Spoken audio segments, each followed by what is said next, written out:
There we go. Awesome. Greetings, readers and travelers. And my name is Richey Stevens. I'm Joel. And this is a new episode of Chattin Stats. It might be a new episode of Chattin Stats. Oh, I got to fix my boom mic here. Oops. Might be a new episode of Chattin Stats, but our guests are not new. They are actually reoccurring. I think they are probably our most common guests we have on the show. Are we really? So I think so. I don't know. But I'm going to go ahead and introduce them. You know them. You love them. We have Edie Skye / HB Holo because it's the world's worst kept secret for pen names. It really is. And also joining us is Jacob Holo. How are you guys today? Oh, doing well, doing well. Fantastic. Glad to be here. We're so happy to have you guys back. It's been a while since we've had you on, but we were discussing before, and I didn't realize it had been almost a year. I think it's been almost a year. I'll have to double check and look, but I'm pretty sure. Time flies. I don't know. I want to say Blood Knight's first book, the first audiobook was getting ready to come out last time we had you on. That has been a while, man. I don't know, but there's been so many releases since we had you on last, at least because, I mean, Blood Knight book 1 was obviously out. Then we got Monster Girl Tamer book 1, which is fantastic. If you guys have been looking for that Monster Punk Horizon, that kick back to the world, then yeah, you got to read Monster Girl Tamer because it's good. Oh, it is so good. Yay! Loved every second of it. I'm glad you're enjoying it. Absolutely. Jess and Daryl absolutely killed it, as they obviously do. Oh yeah, I think every time. The Monster Girl Tamer 1 audiobook might be my favorite of the audiobooks that they've done. And I don't even think Monster Girl 1 is my best book, but their delivery is just hilarious on it. They did Pepper so much justice. Oh my gosh. Oh my god. Yes. Oh yes. I was laughing. It's definitely the book that made me laugh from you the most. Yeah, it's definitely the more comedic, absurd book or the series of the Edie Skye books. And I was actually chatting with Daryl and Jess about upcoming projects this year, and Jess asked me how much dialogue does Pepper have? Because I'm gonna have to load up on lozenges for this. Because she has that really, really exuberant kind of, not really screechy voice, but it is not a subtle voice. It's a little raspy in some areas sometimes. Yeah. But she's a goblin. She's the best. She nails the goblin voice. No. But it's so good. I was very nervous because obviously with Monster Punk Horizon, my introduction series for your work. I was nervous because I was so used to hearing Tess Irondale. Right. As Jax and oh my god, why am I spacing on her name? Pix. Thank you, Jax and Pix. Jess killed it. Oh yeah. I thought it was Tess for a minute. I was like, oh, there's our lovely ladies of one, the goddess in the beautiful red dress, and the other one who just is more logical. And they absolutely killed it. But we'll dive into talking about that later. How are you guys been? What's new in the life of the Hollows / Edie Skye? Busy. That is the best. We've released and written a lot of books. Oh yeah. Yes, we do. And I have your 2 newest releases sitting right here. Of course, we have Freelancers of Neptune and Book 4 of Blood Knight. Yeah, I want to say last year, between Edie Skye releases, Jacob Holo releases, and anthologies that we were a part of, I think we released 12 things. 11 or 12 things. That sounds about right. Yeah. It was, I couldn't even keep up with all our releases. And then you have the audiobook releases on top of that. And it was just, oh my gosh, I am astonished that we survived last year and we're still as productive as we were. Well, I mean, it was a good release for content. It was a good year for content releases is what I should say. Yeah. You guys absolutely killed it. I mean, I don't know which one of mine, my favorite would be. Oh, also we got Kat in the chat. Hi, Kat. I don't have Kat on. That's why I was like, "Where is this coming from?" Hi, Kat. Yeah, Joel, you're on chat duty because you're hosting tonight. I was on the private chat. Same. That's why I wasn't seeing. I saw that earlier. I was like, "Oh crap!" Hi, Kat. It's hard for me to pick on because I love Titan Mage. Titan Mage was really good, and I was sad that ended. But I mean, it wrapped up perfect, right? But for Locke's story, I should say. Oh yeah. Oh, that's not even done either. We can talk about that too. Holy crap! Okay, yeah, we're gonna dive. We gotta dive into that. We need the stats exclusive, the Chattin stats exclusive. So my literal next project is another Titan Mage series. Like I am wrapping up. I've got like 3 chapters to edit on Monster Girl Tamer 2, and then I've got lots of Titan Mage plans. The short version of it is once I start writing in Titan Mage, I plan to basically write in it until people stop reading it. So that's fair. But yeah. So my question is, when are we going to get the Titan Mage tabletop game? I get that question a lot. Yeah, like let's talk about that, because that was a big point of that night. That's going to come down to a company basically coming to me and saying, "Hey, can we buy the license to this?" Because it's one thing that I realized. Okay, have at it, Jake. So just to be clear, the Titan Mage role-playing game that appears in Blood Knight, we simply have the appearance of a gaming system. It's like walking into a Hollywood Western, movie set where you have all the facades and there's nothing behind them. That's the state of that game right now. Yes. Yeah, I get so many people ask about it. And one of the things that I learned in the course of writing Monster Girl Tamer, I am really, really horrible with stats. And so I'm so bad at writing. Like it's Jacob. Like if the stats are at all coherent in Monster Girl Tamer, it's all due to Jacob. So like clap for Jacob, because it's just I thought that I could do even a simple stat system, but my brain sees numbers and it's just like, you know what? I'm just going to write what I want instead. And the numbers can just do whatever they want. And then Jacob had to go back after I wrote that novel. And he was like, I think I want to say it was Pepper. And he was like, she has a magic stat of 8. There's no reason why she should be making a giant robot. Their original stat was 6. Yeah. Okay. And so that's been one of the challenges of Monster Girl Tamer. But all this to say, I knew that if I couldn't write stats, then designing a game that actually had useful stats that was well balanced is just not something the two of us can do. And so it's the kind of thing where it's like, if there's a company out there that wants to make it, I'm cool with licensing it, but that's just not something that is within my skill set. We intend to stay focused on what we feel we're competent at, which is writing books. Yeah. All right. So here, I'm gonna say, hey, Steamforged Games. You've done some banger releases.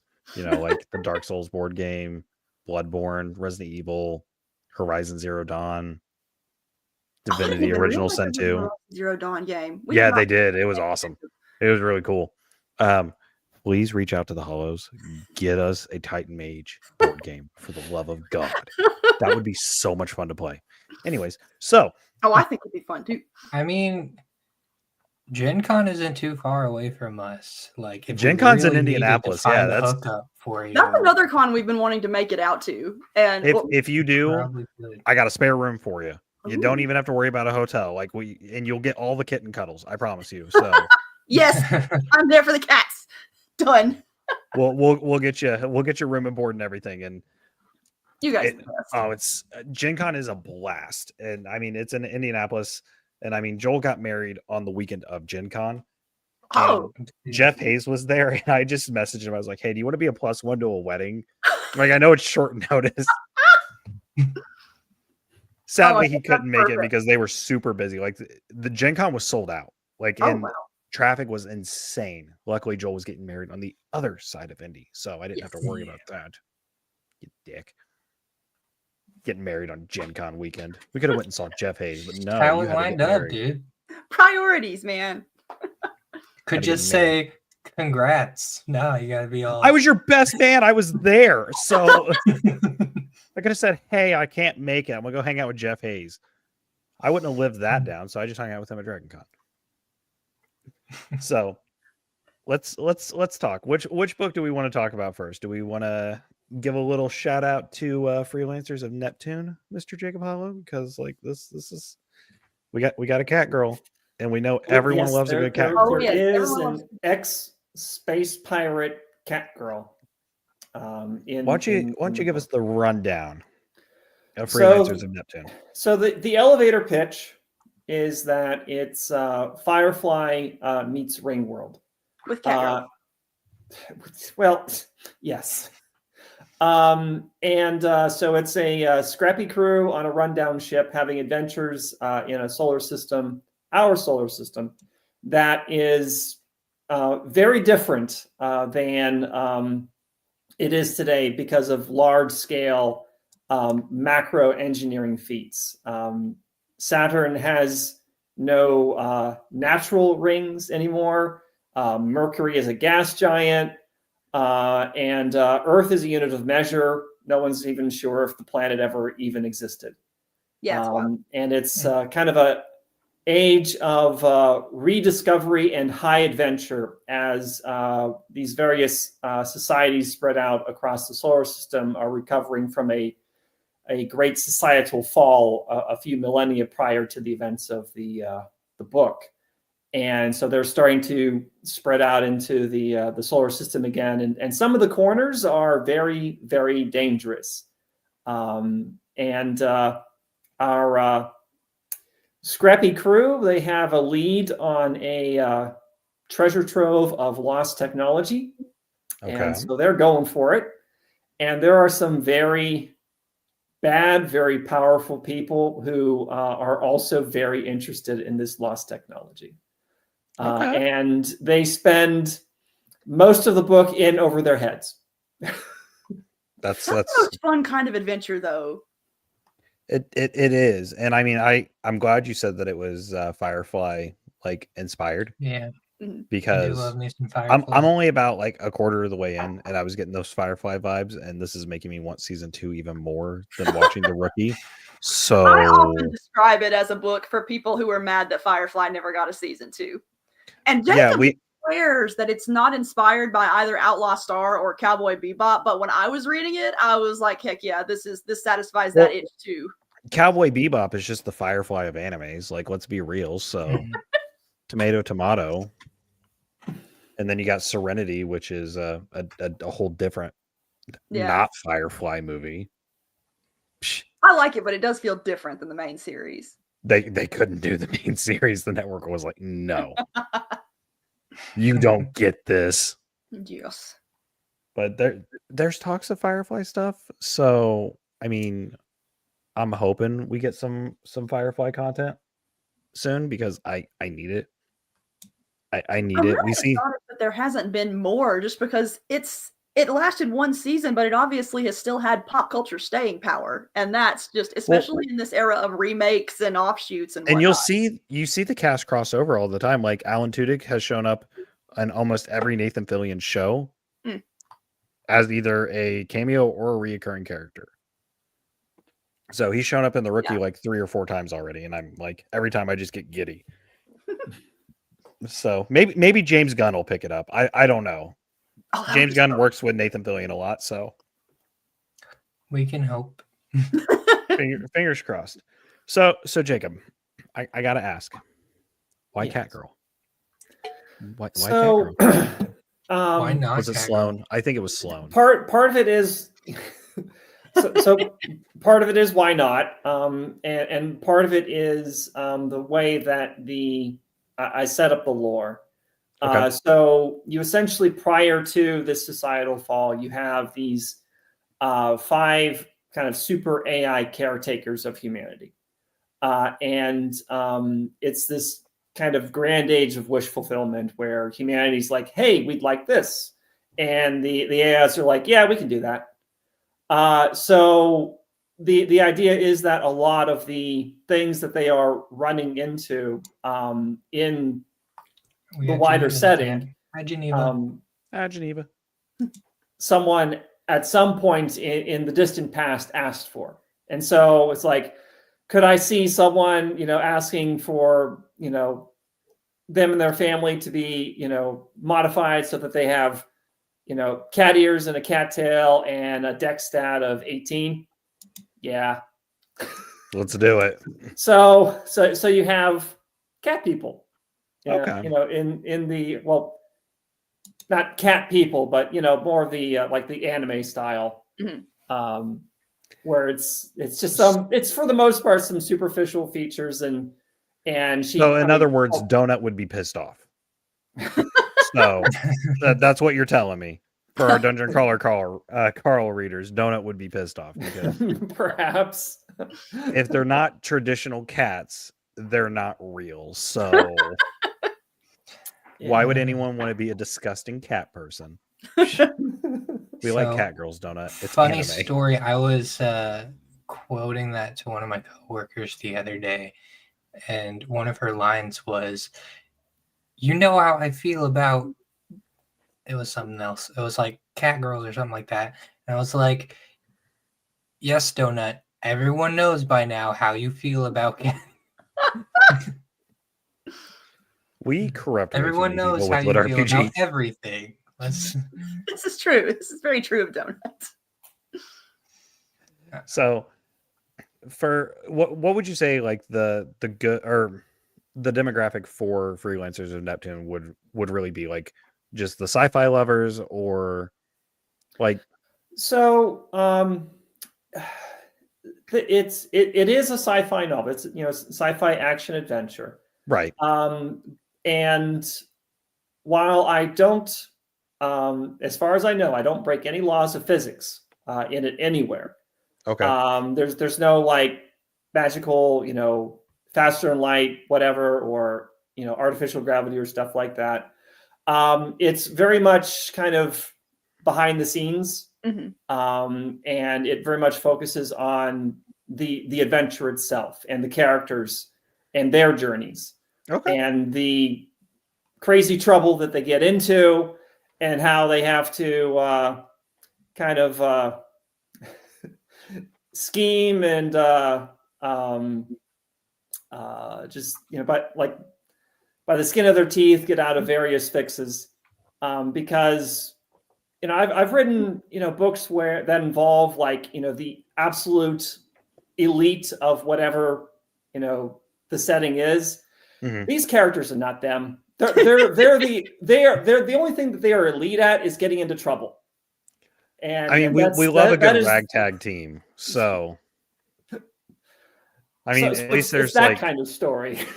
Hey, at least there's no joke like there's some kind of Suicide Squad or anything like that in there. You know, one of the worst lines in a movie to just get the title in there.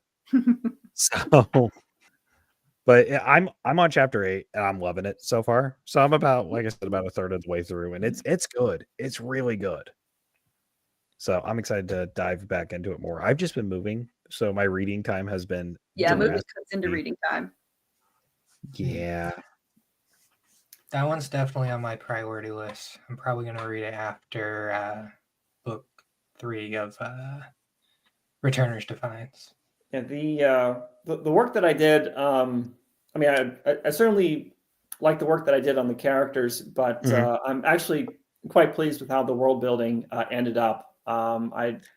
It's made a setting that there's a lot of corners for a lot of potentially different kinds of stories. So like whenever Heather and I, we get invited to write an anthology, one of the first things we reach for is like, oh, well, we can just write a freelancer story, because there's there's a lot of crazy stuff that can happen in that kind of setting. We got how many have we collaborated on at this point? Because there's the one we're finishing up the third. There's one coming out in July in the anthology Dancing with Destruction that is basically What If Freelancers of Neptune but Predator. And then I just finished but it's Predator as written and directed by Edie Skye. Okay. Yes. Oh, that's even better. Yeah. Oh no. And then you have another short story that was in one of Raconteur Press's. It was Space Calendar. Release the Cyber Kraken. And then we just finished. We still have to turn it into Jamie, the editor. But we just finished another one that it basically boils down to Aiko gets a fancy body and just goes ham on a bad guy in doing bad stuff. Oh, but holy hell.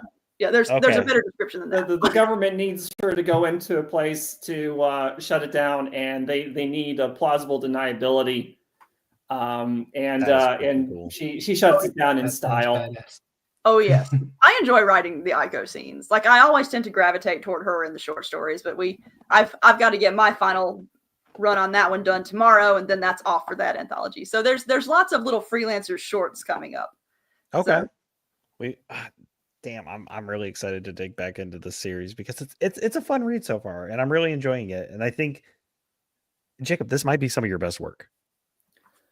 I like the scale of it because I mean, my introduction to your writing was the Guardian Protocol. I started with that one, your stuff you did with David Weber, and that was so large scale, and I like the large scale. And then I read the Janus File. The Janus File, yes, and I like the smaller scale. Like it was, it focused really on that one team. There wasn't the big intergalactic, crisis of let's destroy this universe really quickly. It's no big deal. Nothing wrong with that.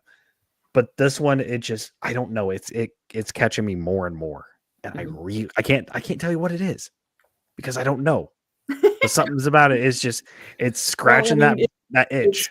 It's kind of between the on the one hand you have like the protocol books, Guardian Protocol, Valkyrie Protocol, Thermopylae Protocol. So in all those you have a huge existential threat of some nature. Right. Then on the other side of the spectrum, you have the file books, and they're very kind of tightly focused. They're like, it's one's a murder mystery. You have stuff like that, and you have to solve the murder mystery. And Freelancers of Neptune is kind of in between those two kind of story framing extremes.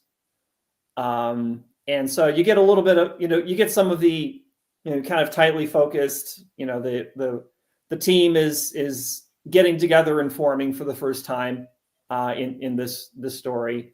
But there's also a fairly nasty threat that rises out of their adventures. There's always like a lot of the books I've read that have been coming from Bane recently have just been banger after banger after banger.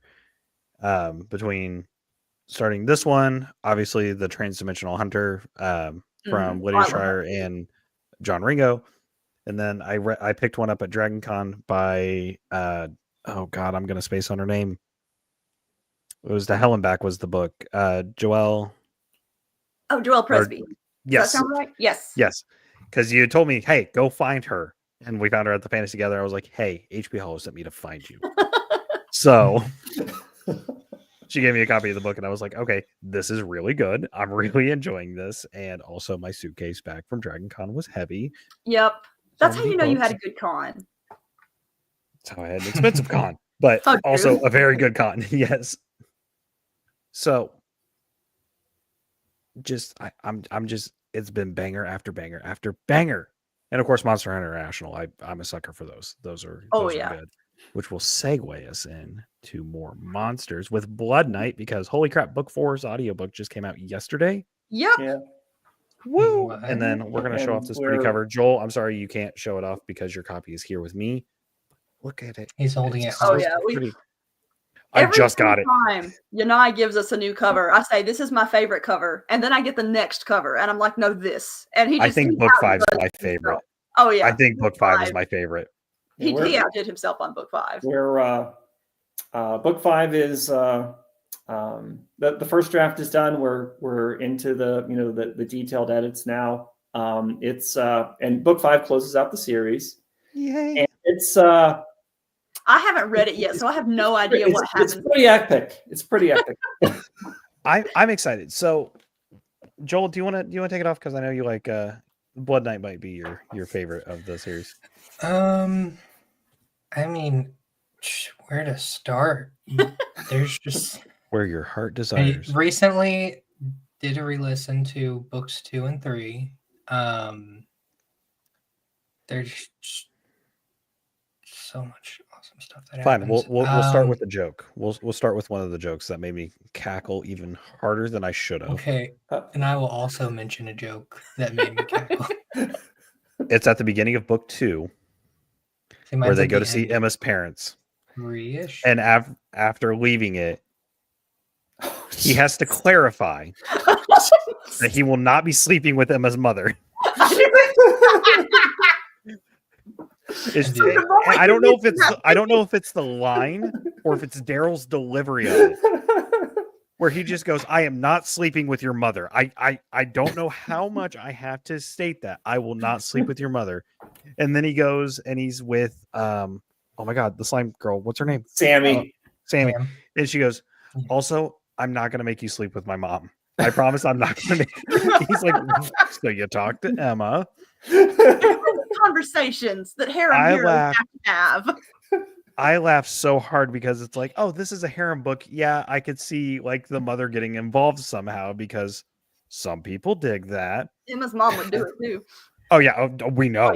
Oh, yeah. we know. Oh, yeah. So when I got to that, I had to press pause because I was laughing so hard. I was like, Daryl, you beautiful bastard. You did it. You do it every time. You get one of those, it's like that one-liner that just it sets the tone for the rest of the book. We've been told by some of our friends that we have been nearly responsible for a few car accidents because they ended up they were listening to the audiobooks while driving and they ended up laughing. I listen while I'm at work. Not just our friends either. Like the number of messages that I get from readers that specifically say I had to pull over, I was laughing so hard. Like it is absurd. I told Jess and Daryl that I kind of want to write a warning to put in the front of the audiobook specifically now, like, hey, listen responsibly when driving. I think you're muted. Yeah. You muted yourself. Still muted. There we go. Okay. I keep double tapping. Sorry.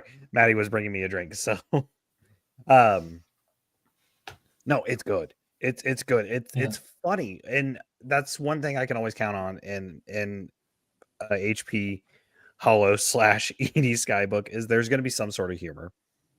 And obviously Daryl or Jess is going to have some amazing one-liner hidden without the book. And I love writing one-liners, but their delivery always makes them so much better. I've been re-listening to Monster Girl Tamer 1 as I work on Monster Girl Tamer 2, just to kind of it keeps the story fresh in my head and helps me keep up with continuity. But sometimes we release so much that sometimes I'll forget parts of my own books. And I came to the one line in Monster Girl Tamer 1 that was like he came so hard he felt his stats go up. And the way that it was delivered, I nearly spat out my drink. And I mean, I know it's my own writing, but it's the performance of it. I mean, on top of it being one of my favorite lines, like it's just so good. But I had to pause my own audiobook because of the way. I think it was one of Jess's lines because she was doing the narration, the main narration, as opposed to the just voices. But yeah, and that's where like. I feel like I might piss some people off with this, and I'm not meaning it with any disrespect towards anyone, but when it comes to certain scenes, specifically the spicy scenes, it feels more comfortable when reading it from a female writer or a female writing involved. I should say, because I know Jacob writes some stuff within the books as well. Mm-hmm. That were in others, I was like, is that the right tone? I don't know what it is that it does that click in my head. So the conclusion I've come to is that from a writing perspective, or just from a general perspective, men and women approach sex differently. Different things go through your minds when you're going through that. And so it translates to writing as well.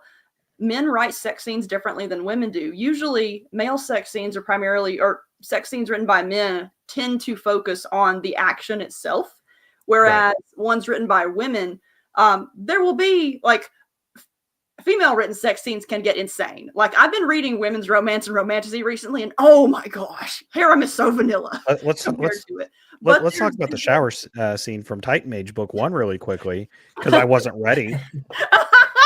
Yeah, that one was that. Yeah, I have some stories about the Titan Mage scene. Surprised you weren't going to mention the wench scene where she's hanging. We'll talk about that. Yeah, that's in Titan Mage. What, book 2 or 3? I can't remember actually. Yeah, that was book 3. Mm-hmm. Was it book 3? And so like let me finish my point, but I was going to say women can emphasize action and emotion and connection, and that's where the difference is. It's not just a list of what feels good; it is why it matters. And I think that's kind of the key difference there. And you can talk now. Some like early in our collaboration on Titan Mage Book 1.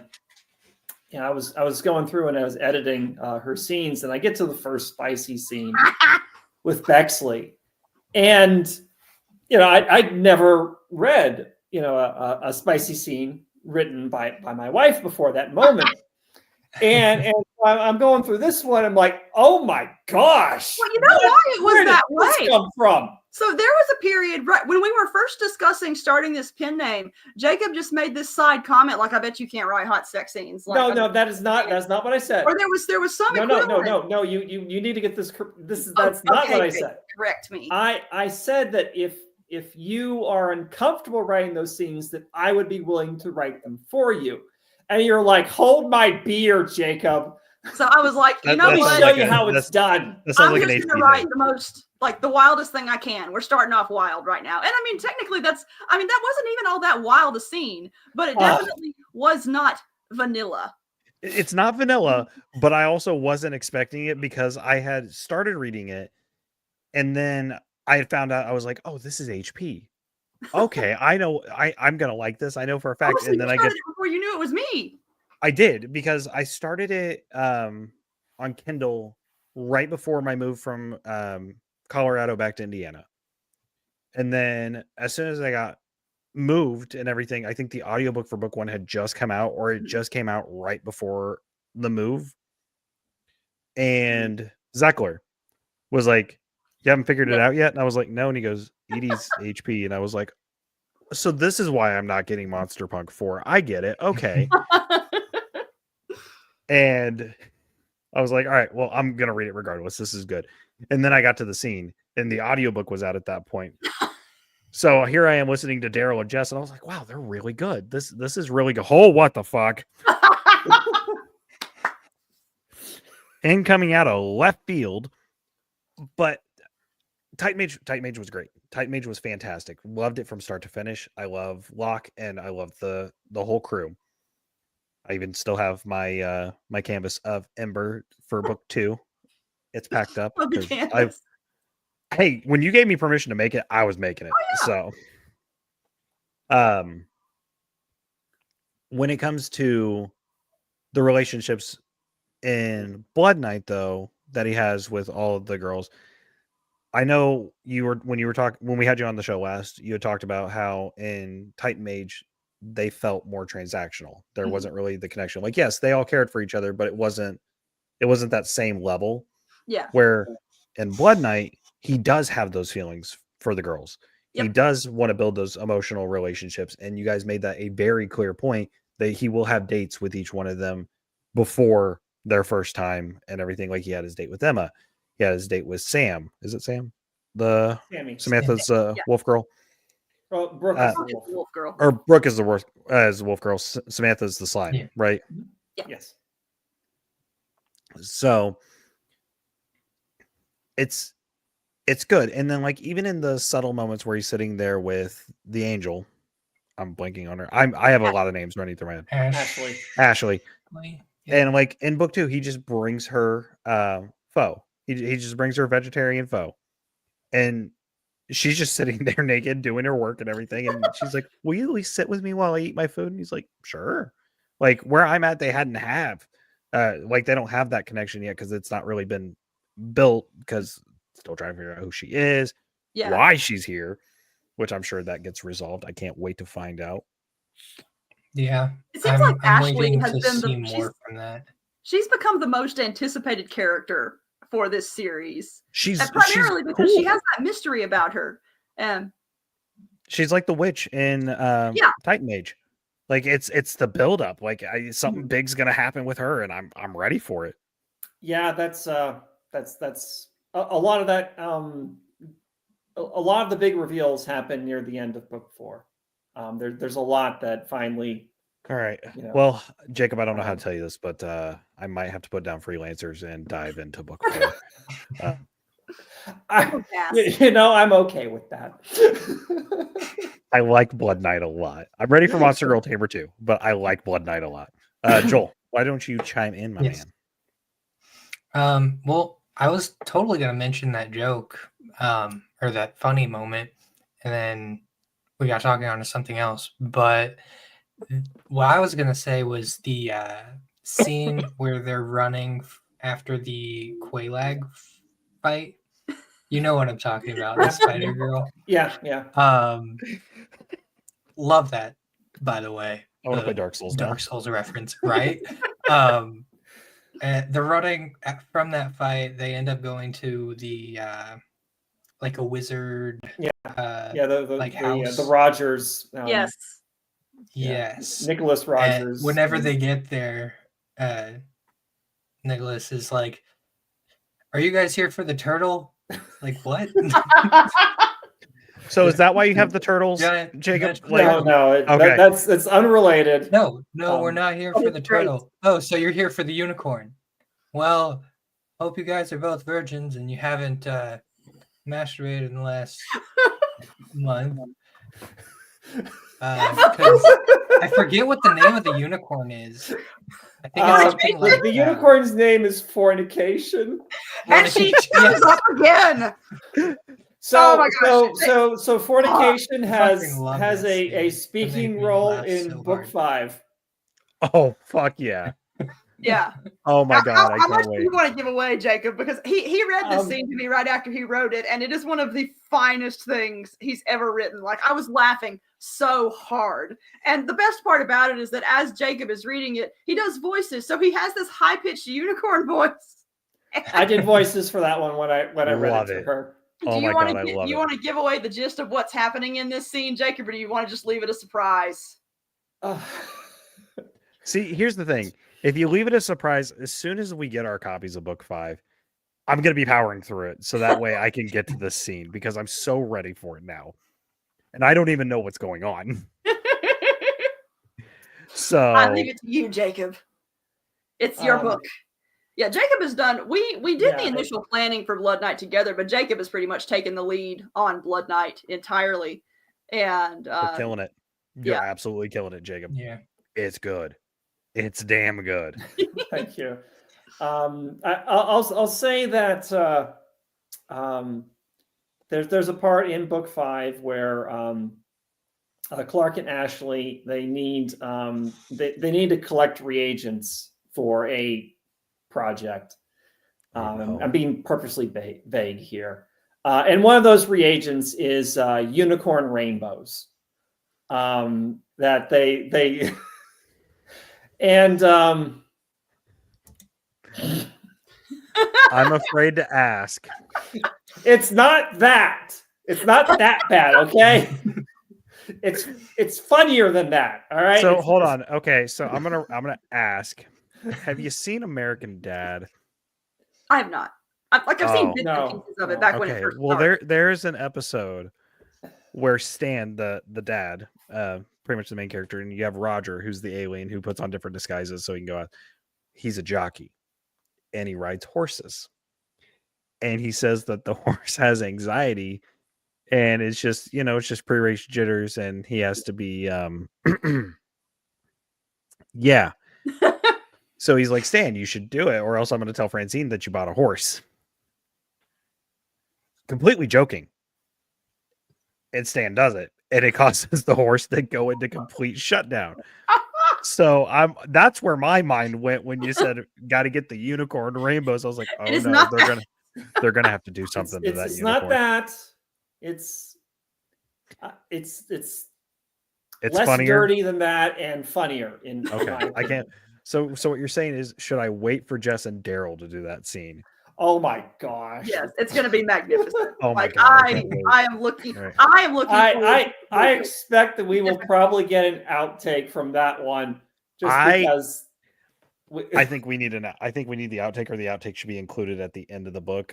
Royal Guard Publishing, if you are listening to this, which you might be, I don't know. You might watch our show. Hi guys, Richie here from Chattin Stats. Please include an outtake of everything Jess and Daryl have done for the entirety of the Blood Knight series. Like, pick the best ones. They send me some occasionally, and I think I've got 4 at this point across all the Blood Knight books, but on my Patreon. So okay. They're like on the lowest little like dollar tier or whatever, but yeah, they are spectacular. And because a lot of times Jess and Daryl don't necessarily read the novel before they start voice acting. Like, I'll send them notes, and they might read a little bit, but they kind of just go into it, and they have they adjust voices as needed and whatnot once they've started reading. But a lot of times they're encountering a lot of the jokes for the first time as they're recording. And so there are some magnificent reactions that happen when they encounter. Or like Jess just becomes completely undone by something we've written. Poor Jess, we absolutely love you so much. I can't wait for this now. I'm so excited because I know they're going to have a blast with that, and they're going to have a blast with Blood Knight book 2. Like, or not Blood Knight. Like their vocals. Heather, you got like a text from Jess, and she said, "I'm 10 pages into Blood Knight 4, and I've already been completely undone by something." Yep. Oh my God. I need Monster Girl Tamer. That's where I'm like most of my excitement is, because I don't know if you guys know this, but like it's February 23rd by the time we're doing this episode. And of course we're doing it live. But in 5 days, Monster Hunter Wilds comes out. Yep. Oh, we know. Mm-hmm. And big hype for that. We hyped. We hyped. Oh, yes. I've been trying to tag you guys in everything. Anytime I see something, I'm like, oh my God, I gotta tag Heather. I gotta tag Ren. Tags and whatnot. I've been in my writing hole for the past several months, and occasionally nothing wrong with that. coming out for drinks and water. Tamer 2, I think, is it's going to be pretty spectacular. I think it's going to end up being stronger than the first book. Okay, yeah. Tamer 2. Good. There's some stories with Tamer 2. Really so, are we switching gears? Are we going to finish? Are we? Kat, I will send it to you. You can get into spoilers. Yeah, we'll take spoilers.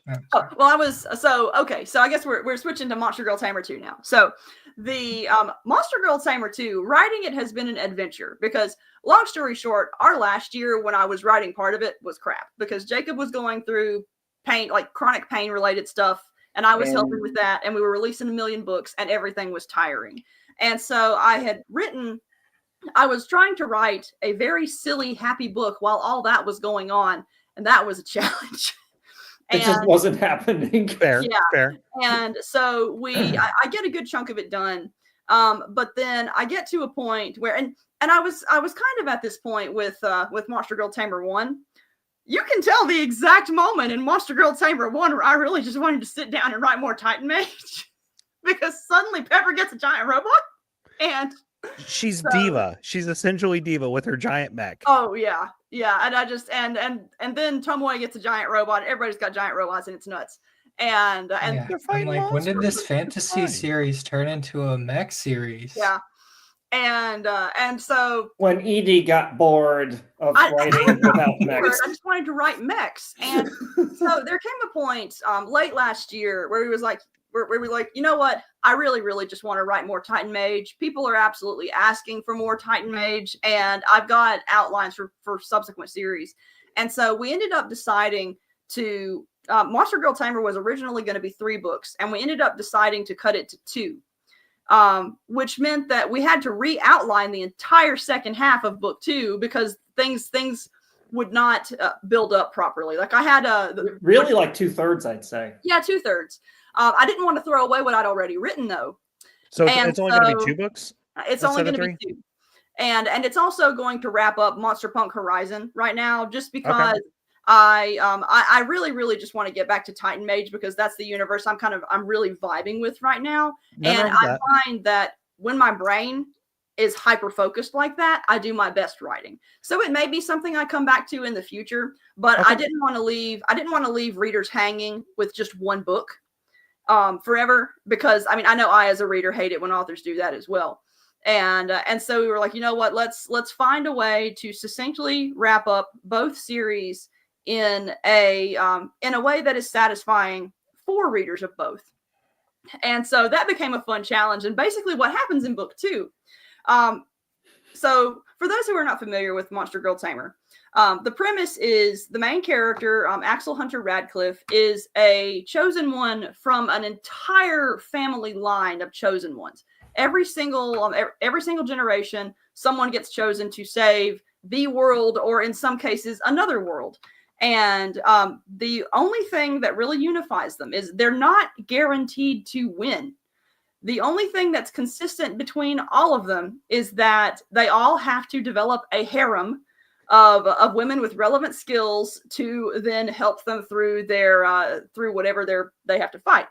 And immediately after he's chosen, he falls through the dazzling skies, and suddenly he's in this world full of monsters, and he's got to figure out what do. And those damn isekai skies. Book 2's title of Monster Punk Horizon, just in case anyone was wondering. You, Jacob? Well, I was just gonna a quick aside. Blood Knight 4. Mm-hmm. There is a kind of a long extended Easter egg for fans of the Monster Punk Horizon setting. Yes. Yep, there's some portal hopping a little bit. Oh, okay. I was thinking they were just gonna be playing Monster Punk Horizon, the game came out. It's a bit more involved than that. I'm okay with that. I'm okay. I know I'm gonna be getting those Easter eggs, and I'm just gonna. So is that what the doors are about? Huh?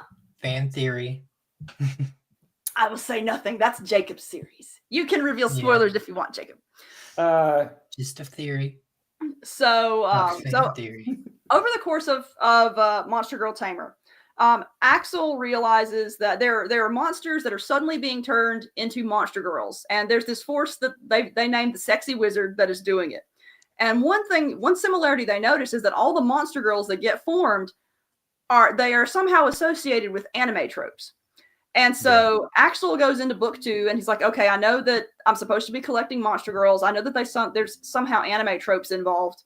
And he's preparing for his destiny. He's ready for it. And then something goes weird in the form of the Sexy Wizard encounters Pix and Jazz. And somehow her magic affects them. And Jazz is suddenly a Demon Lord trope. Generals. And I'm all for it. I'm all for it. Girls now. I'm all How for are we it. gonna do this? I'm all for it. I need this book. I need this book in my hands. I had a lot of fun with the circumstances in which it was written too, because with Axel's sort of with his he's destined to save the world his background, it was going to be a series that built up slowly over the course of 3 books to this epic, this really, really epic conclusion. And the conclusion is still epic, but he gets to this point and he's like, I've only been here 3 months. I've only been building my stats for 3 months. I don't have the stats to fight a demon lord. What are we going to do about this? and so I have a whole lot of fun playing with harem tropes, playing with isekai tropes. And there's a certain, oh my God, a lot of my best books, I find that I can describe them as love letters to their genre. So like The Wizard's way back when I wrote that as H.P. Holo, that was effectively a love letter to steampunk. Monster Punk Horizon was effectively a love letter to all the monster collecting and hunting games I ever loved. Titan Mage, love letter to mecha. Monster Girl Tamer is very much becoming, or has become now that the first draft is pretty much done, a love letter to isekai and harem and really a fantasy adventure romance in general. Like it's such a fun thing. And it's, even though it's ended up a lot differently than our original plan, I think this 2-book version is actually better than what we initially planned, because it's so absurd and so fun. So one of the things that I'll say is that, so Heather mentioned that when she's kind of frames her work as a love letter to X, that process elevates her work, and I would 100% agree with her on this. And I think that when she does that, her love for whatever the love letter is being written to shines through on the page. And that sort of, enjoyment of that kind of, other material that it's inspired from comes through. And, other people who enjoy that same stuff will enjoy those stories. So, I mean, Jazz is a demon lord. So we were like bouncing ideas back and forth as we were talking about how to kind of reshape, essentially a book 2 and book 3 into, kind of compress it down. And when we hit upon that, it's like, oh yeah, that's it. That's Jazz is such a fun. That's the solution right there. She's my favorite. She's just my favorite. I do love Jazz. So, well, and I hate to say it, she got kind of replaced. go off of what you said, Jacob. I think that whenever she expresses makes these love letters, it affects the reader, and it makes the reader just remember how much they enjoy whatever it is that she's expressing her love about. So some of my favorite feedback that I got on Titan Mage was I had a lot of people tell me that Titan Mage made them feel like a kid again when they were reading, despite the adult content. Because I very much wrote Titan Mage with the logic of I want this series to feel like a 1980s built to sell toys animated show, but with sex. And I very much went for that. Let's hang out in front of the TV with our favorite snack of the moment as a 12 or 14-year-old, and let's recapture that feeling again. Yeah. And that's one of the things that I think made Titan Mage do so well. It's just that sheer enthusiasm that I have for the subject matter, for that vibe. And I love writing it. When you're really enjoying yourself, it comes through on the page. Oh yeah, it does. It absolutely does. When I'm really enjoying myself, the story writes itself. Like one thing we're finding, so Jacob is in the process of coming off of pain meds, and one of his side effects is bad insomnia. So the two of us have been sleeping apart because I turn over like a whole pancake breakfast whenever I sleep. And so if I roll over, he wakes up. And if he's taken a lot of time to get to sleep, then that's just not cool. So I've been sleeping on the couch. I really been staying up till 2 a.m. because my brain has hinged on certain little things I want to write about. And I'll just stay up and I'll sit down and say, oh, I'm just going to write this paragraph and then go to bed. And then I look up and it's 2 a.m. and I've written 7 pages. And that's one of the things that I really, really enjoy about my creative brain is that when it hinges on something, it does not let go. And I have 20,000 words of a novel that I'm not even supposed to be writing right now because it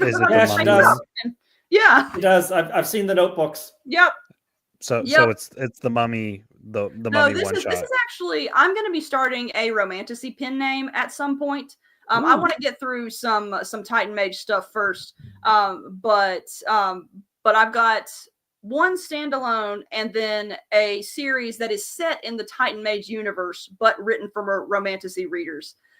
That's going to be under that pen name once I get everything all organized, and so it's a very, I would have written it under Edie Skye because it's still going to be like fun fantasy smut, but the more I read of romantasy, the more I realize the men's and women's romance have completely different tropes and completely different reader expectations, to the point where you could write something that appeals to both. And I do think because of the way I write, I do think my stuff could appeal to both audiences between both pen names. You're just going to keep adding pen names. Your title during podcast is just going to eventually overflow into my window. It's stuff like, and it's not even the romantic stuff either. Like one of the things that I love writing harem, But one thing I find really limiting about writing harem is that readers in general tend to expect the main characters to never fail at anything. Like they want the main hero, the main guy to win all the things. And to the point where even if there are several scenes in Titan Mage, for example, where Locke made a reasonable mistake, but a not insignificant number of readers interpreted it as him being stupid, him making a stupid mistake. And I don't mind writing characters like that, but occasionally a main character needs to be able to fail to be truly, truly interesting. And romantasy, meanwhile, everything is twists and turns and drama and failure. And there's like what in my romantasy pen names, like, yeah, the characters are competent, but they also stumble into all kinds of trouble that sometimes is their fault, sometimes not. But it allows for a really, really more dynamic form of storytelling to me. And it's still fantasy adventure. It's still kick butt stuff, but it's just written somewhat. The way in which the characters go on their adventures is slightly different. On top of like in terms of when I write as Edie Skye, you know, I'm ultimately writing for men. I'm describing boobs. When I'm writing as whatever my other pen name is going to be, like I get to describe glistening man abs, which most Edie Skye readers are not going to be interested in. I'm still going to read it as the bisexual male of the podcast. I'm gonna read it still. So I like my. I think that a lot of my I have had multiple people tell me that there's the male gaze, and then there's the female gaze, and then there's the bisexual gaze, and apparently I write with that. Well, because of the way like the men in my setting are hot, the women in my setting are hot, everybody's hot, and so it naturally falls. So I'm going to do this as an example really quickly because I'm going to use the series because my partner Maddie got me to read this series, which is the Hades and Persephone series by Scarlett Sinclair.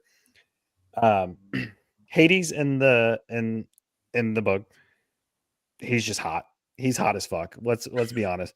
But then there's Hermes. Mm-hmm. He's the twink little femboy who's just an asshole, but he's so fucking hot about it.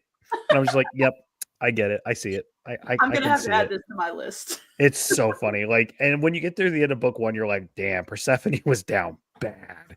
Like it was just And the way they write Hades is like Hades normally stays to the club, so he's always like in his nice, like, you know, suit and nice nice slacks. And then he goes out when he's getting ready to go on a date with Persephone to come over to her place because she's always going into the nightclub / the underworld.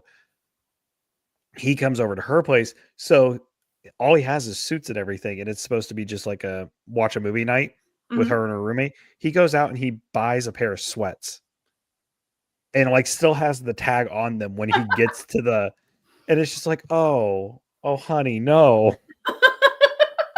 You gotta have comfy pants. So I'm like, yeah, okay, nope, I get it. So I'm ready for this now. I'm ready for your book. I need this. Yeah, it's going to be. So I have no idea when it's going to start. I'm getting to the point where I kind of want to have complete trilogies written before I even release them, so I can release them fast, like one a month. Okay. And so I'm still in the process of planning the second series. The premise of the second series right now, to vastly oversimplify it, I watched Arcane season 2 and got mad about it, and so this is my Arcane season 2. Love the shirt, by the way. Oh, thanks. It's so cozy. Like it is. I wear this shirt a lot more than I probably should, but it's got nice fleece on the inside and stuff. Yeah. Ooh. But it's like I have opinions about Arcane season 2, but Jacob, you're laughing. I hear you in my head. But yeah, I will say one of my favorite content creators, Danny Motto, he does reaction videos and he's reacting to Arcane season 2 right now, and he just got to the scene with Vi. Uh-huh. And oh god, what's her name? There's so many scenes. the damn scene. Okay, that which I remember my reaction. I went, oh damn. Okay, all right. Yep, there's the look. All right, cool. Neat. His reaction to it was fantastic. So because he always makes he makes jokes about everything. Like it's his his whole shtick. Like he's reacting to Epic the Musical right now. That's his other big one. And he's only on the Cyclops saga. And he made a comment in the last video, and he's like, "Damn, Odysseus, are you just trying to see how many mythical beings you can piss off on your way home?" I'm like, that's it. That's it right there. Odysseus pissing off the entire Greek pantheon before he gets home. So speed running the now he's speed running. He's speed running, pissing off the gods. Yeah, but you made a post on Facebook a couple days ago, and I remember because I commented on it because I need this book. I need the one-off, the Mummy romance. Oh yeah, that's Titan Mage. That's going to be Titan Mage Havoc number 2. Okay, so cool. I need it. Go on about Titan Mage because Locke is I just saw Locke as Rick O'Connell. Well, there's I can go ahead and talk about Titan Mage actually. So I have plans for Titan Mage, and basically, like I said earlier, I'm going to be writing in Titan Mage forever. My next Titan Mage series, there are going to be several different branches of Titan Mage. My next one is going to be a side series, and I wanted to continue Locke's story, but you may recall back when I was initially writing Titan Mage, I had the Indigo Griffin cast of characters that kind of horned their way into the story. They were not in the original Titan Mage outlines, but when I was writing, I want to say Titan Mage 2, they just kind of popped into my head and they would not get out. And when I have characters like that, I write them. And so effectively what I'm doing with the next series, Titan Mage Havoc, named after, first because it's going to be insane, but second because the main character is Orion Havoc. It follows the adventures of the crew of the Indigo Griffin. It's not a prequel series per se. It is set before Locke's story in Titan Mage, and it's going to be slightly different from Titan Mage in that while Titan Mage is absolutely ridiculous mecha harem, Titan Mage Havoc, I kind of describe it as Clive Cussler with giant robots. It's a more straightforward action adventure kind of story.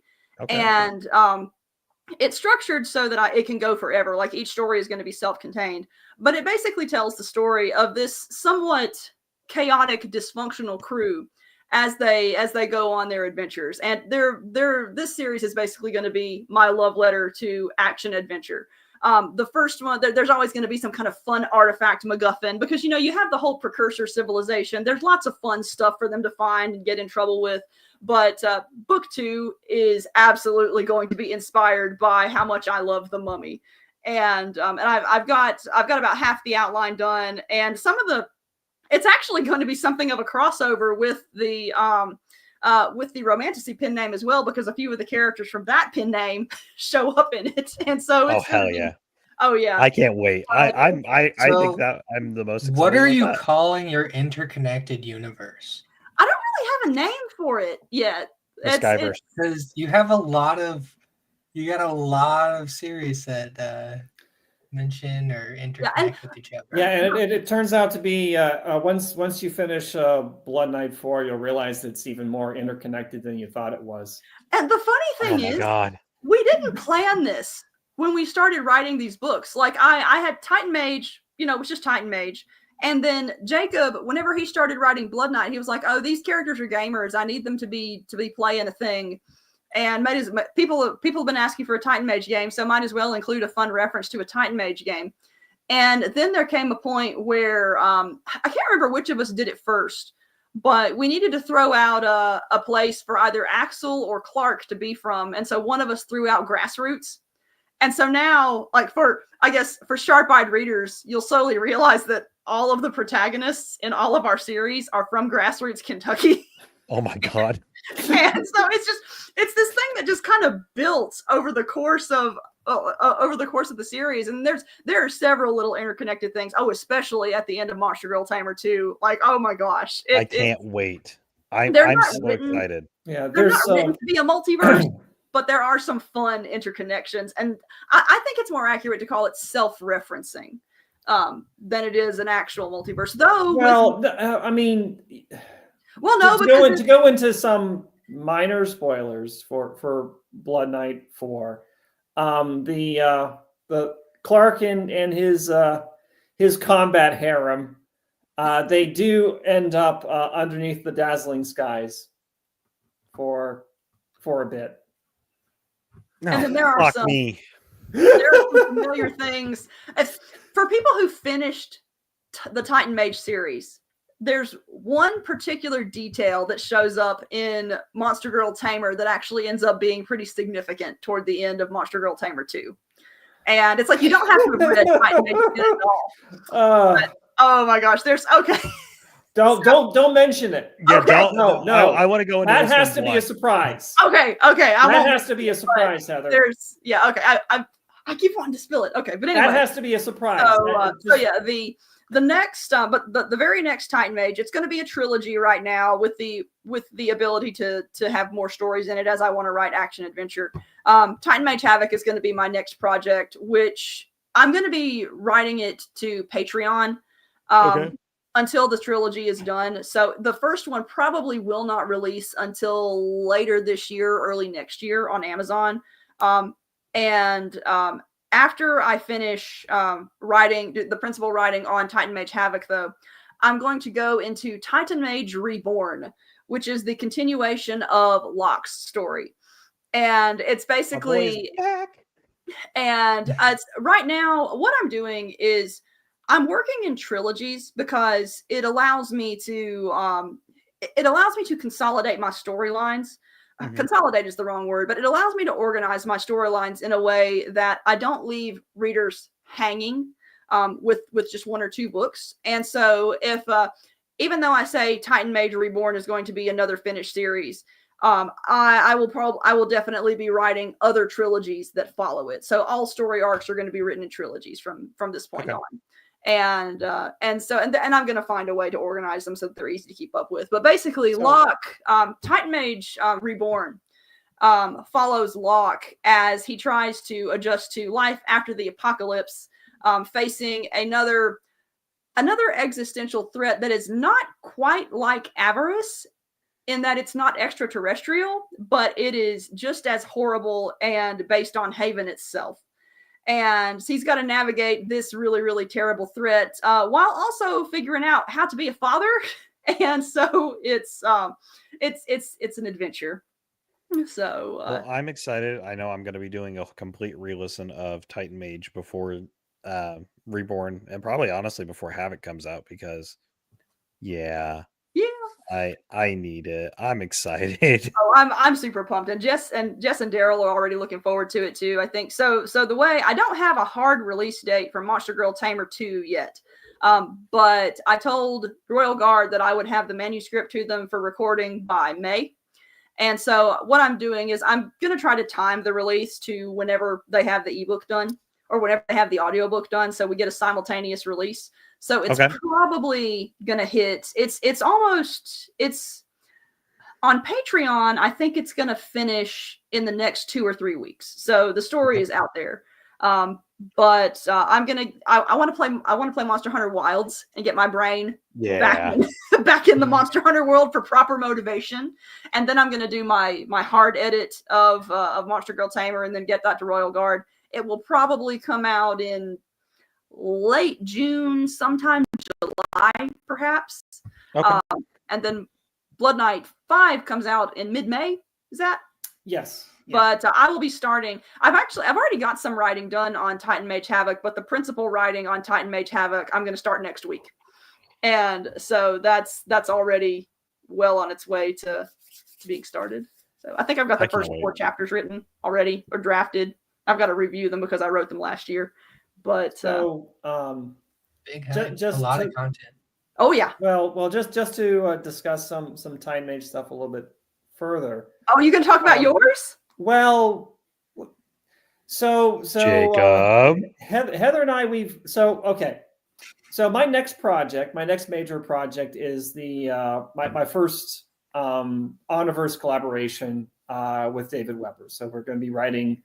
We're contracted to write a trilogy of Omniverse novels featuring Edward Saganami, who's a prominent character in the history of the setting, and so his life and times and heroic death That's not a spoiler. That's just part of the lore.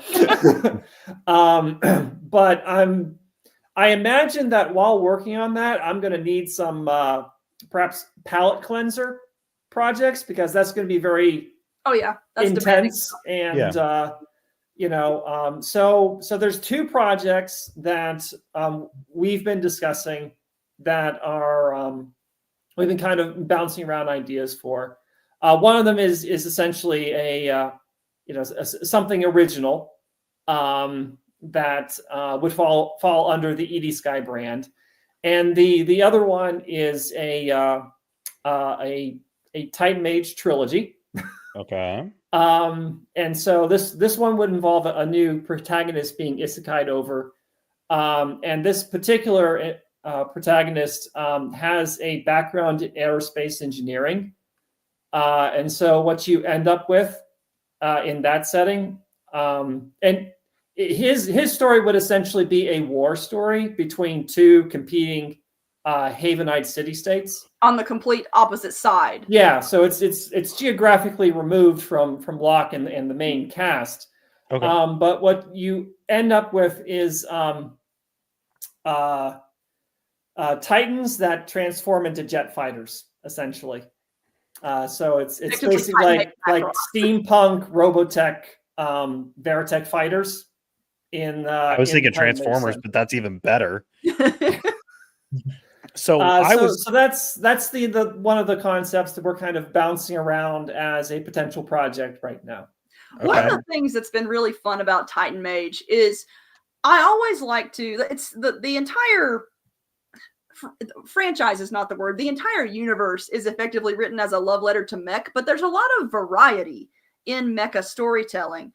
And I've been wanting to explore, like people have been asking for specific kinds of mechs. Like, can we get Ava style biomechs? Can we get this kind of mech, that kind of mech? And so I want to ask this because I keep seeing the figure behind Jacob.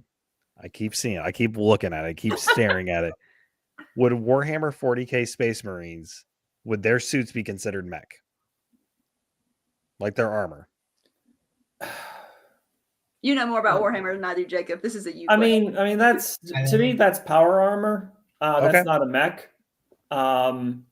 because it's essentially it's a superhuman inside super power armor. Essentially, is what a Space Marine is.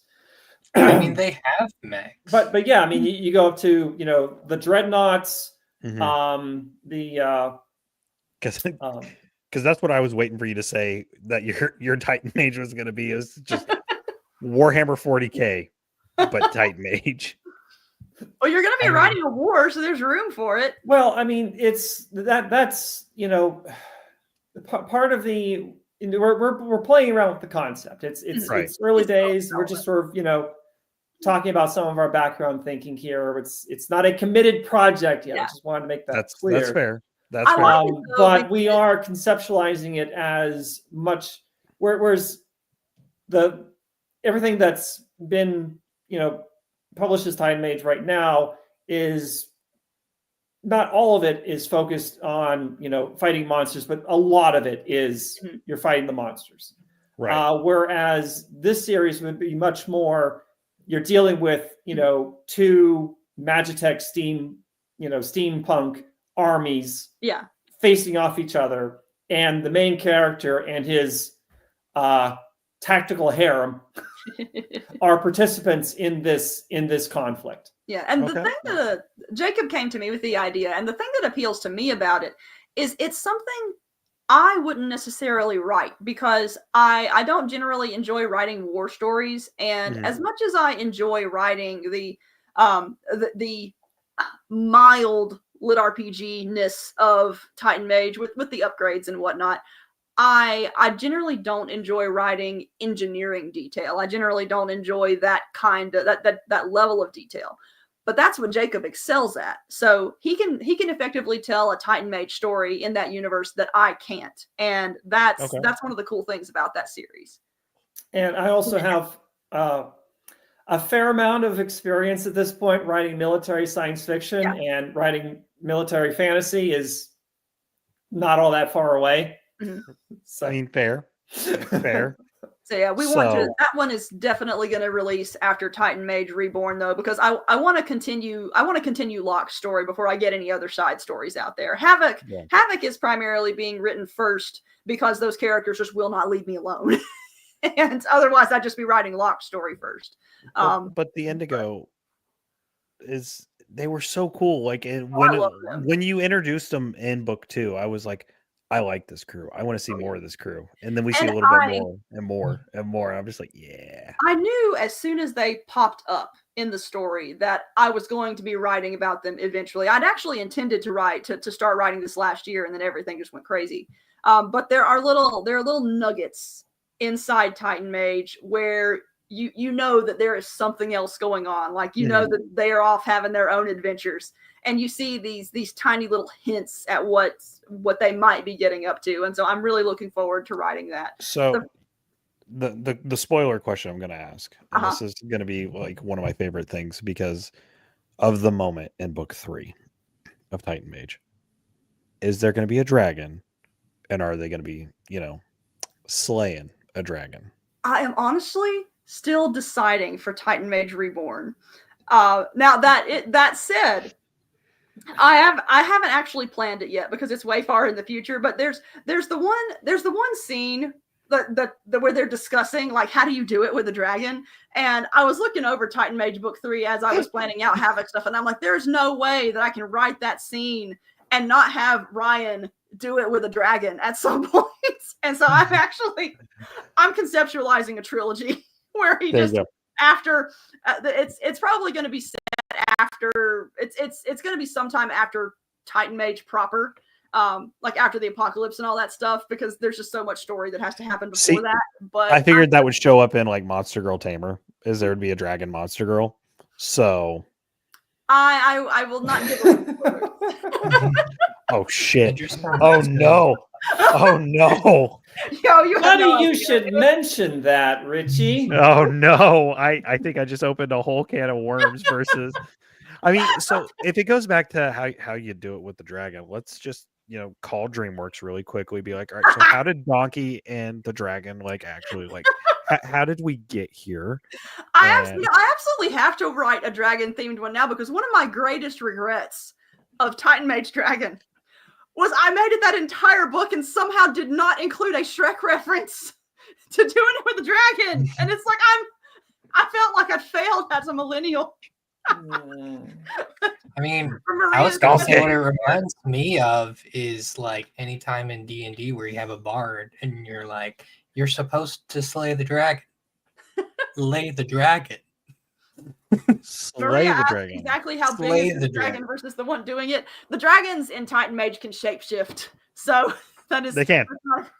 Yeah, conservation of mass is not obeyed. So. Which Maria? Dragons, they're their own level of magic. It's magic. Yeah. Which for Maria, if you're wondering, go to audible.com, search Titan Mage. There is an omnibus that's like 56 hours long. It's Titan Mage books 1 through 5 plus a little short story that takes place between books 1 and 2. Yep. For the Hot Springs. It's a lot of content. It's a lot of content, but it's a damn good content, especially for hearing Daryl Mayfield and Jessica Trepanner, because they fucking kill it. Oh my god, they're so good. They're so good. Really as soon as I heard the combination of Jess and Daryl at the beginning of Titan Mage 1, I was like, yep, nope, I love this combo. I love them so much.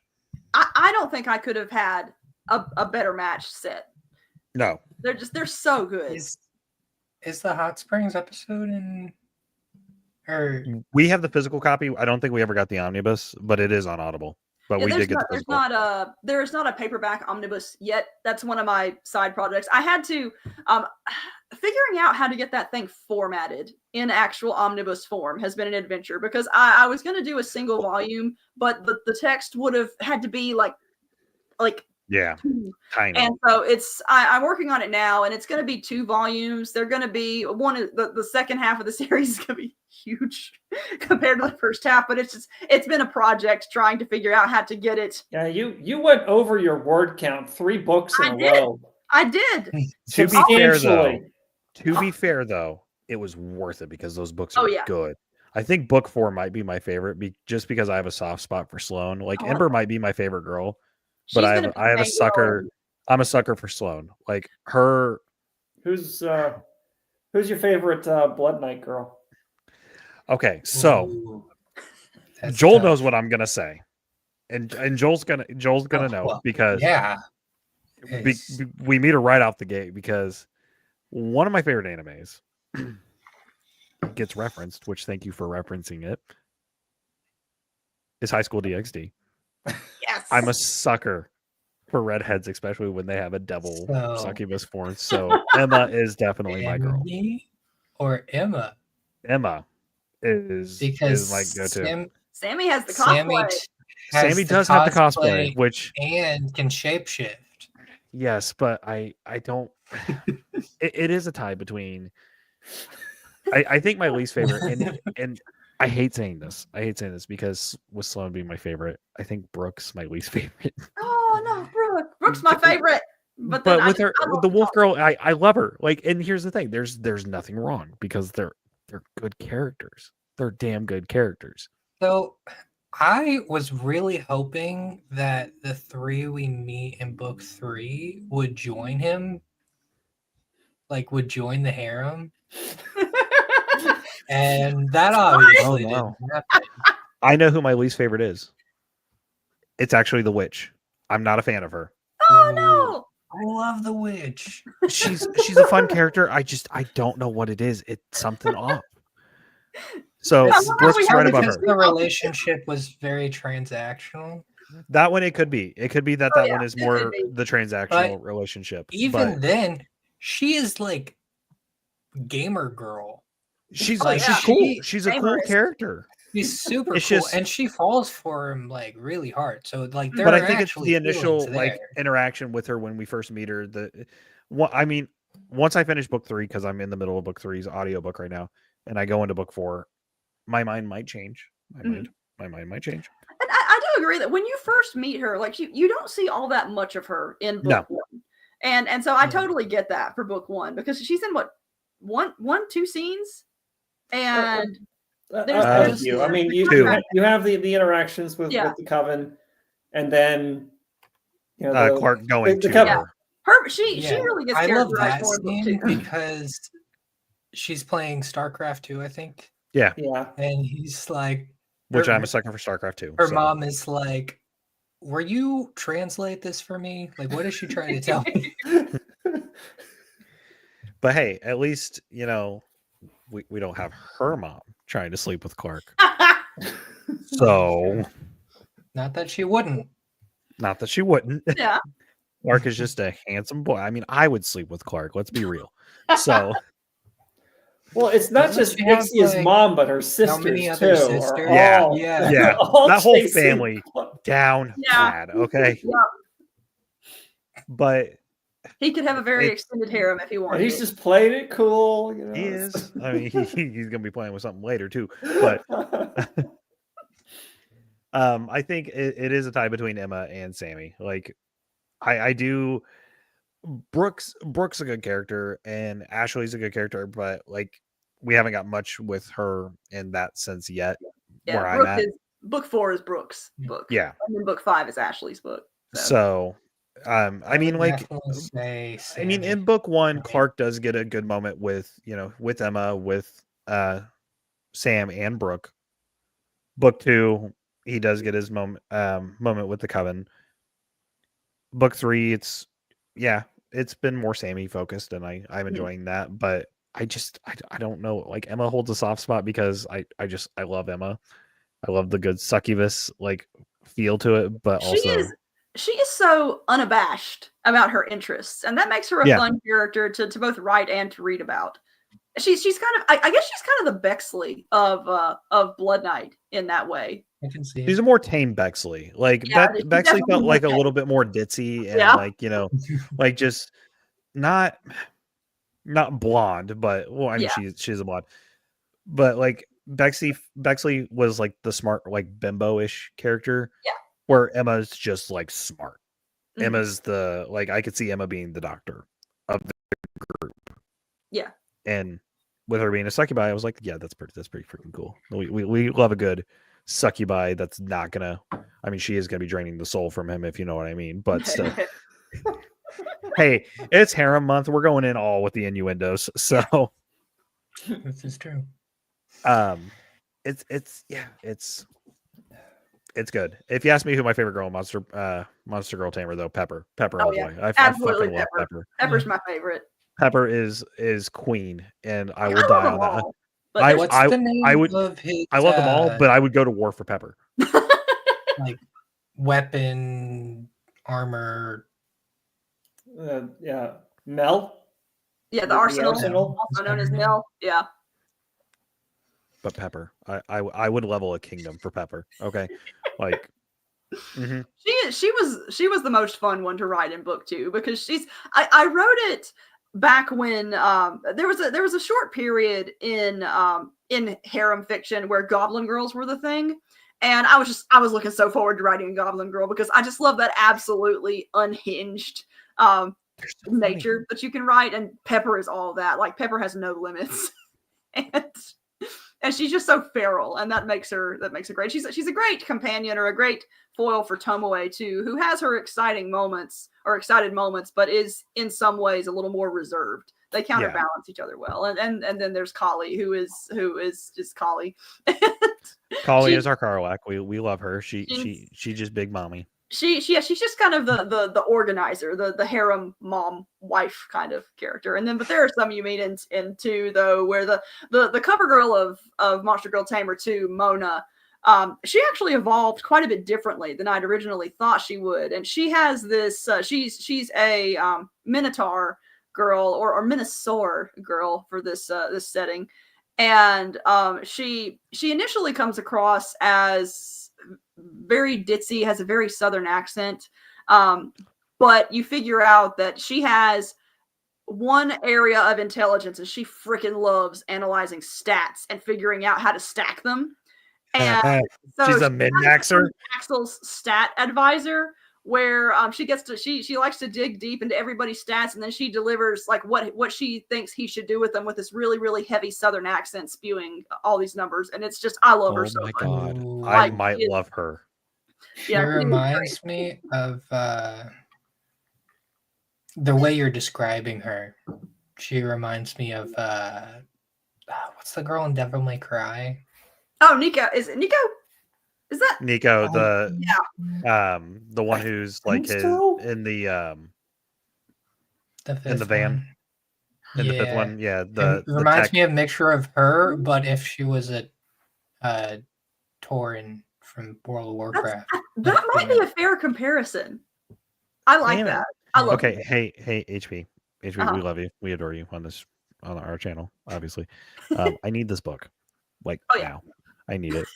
I need it injected into my veins. I've got like 3 chapters that I've got to edit now. I'm gonna play Monster Hunter Wilds, like give myself a week or 2 to play that. You can play Monster Hunter Wilds with us. We're gonna be playing it. I'm off on Friday, so I'm like, yeah. But after that, I plan on diving in, doing my deep edit. Then I've got to get it to Jacob. But I'm pretty sure it's probably going to have a late June, July release. So yeah, I will, and I'll send you the paperback anyway. So you're going to get it. But we can't wait. I mean, by the time I'm getting ready to start putting up my shelf in our new place, and I'm 90% sure that I'm just going to have an Edie Skye shelf because I have all of Titan Mage. I'm up to date with everything now for Blood Knight. And then, of course, like I have some of the Monster Punk Horizon books, and then I have Jacob's books. I'm just like, yeah, this is going to be the Holo shelf right here. This is the Holo shelf. We approve this shelf. Yeah. She's taking up half my shelf right now, and I still have to put these 3 in there. Yeah. I was holding on to books because I was like, oh, yeah, Joel's like not been down here. I haven't seen him since the wedding, and I forgot to bring book 3 with me to the wedding. Or no, I had them, but I didn't give it to them because they were going straight from the wedding, leaving to go to the honeymoon. So, yeah, no, books good. We like books. And if you guys are looking for stuff to listen to or read, like I said earlier, there is an omnibus of Titan Mage, which would get you the entire series for 1 credit on Audible. 56 hours of hearing Daryl Mayfield and Jessica Trapanner bringing an absolute masterpiece to life in audio form. Yes, do it. And then Blood Knight reuniting. Blood Knight. But hold on, I'm getting to Blood Knight. Joel, if you like urban fantasy, if you've watched High School DxD, go freaking read Blood Knight. Oh my god, that was what I needed. I was like, paranormal, monster girls. I've read a couple of series in Harem that are like that. This one tops them all. It's so good.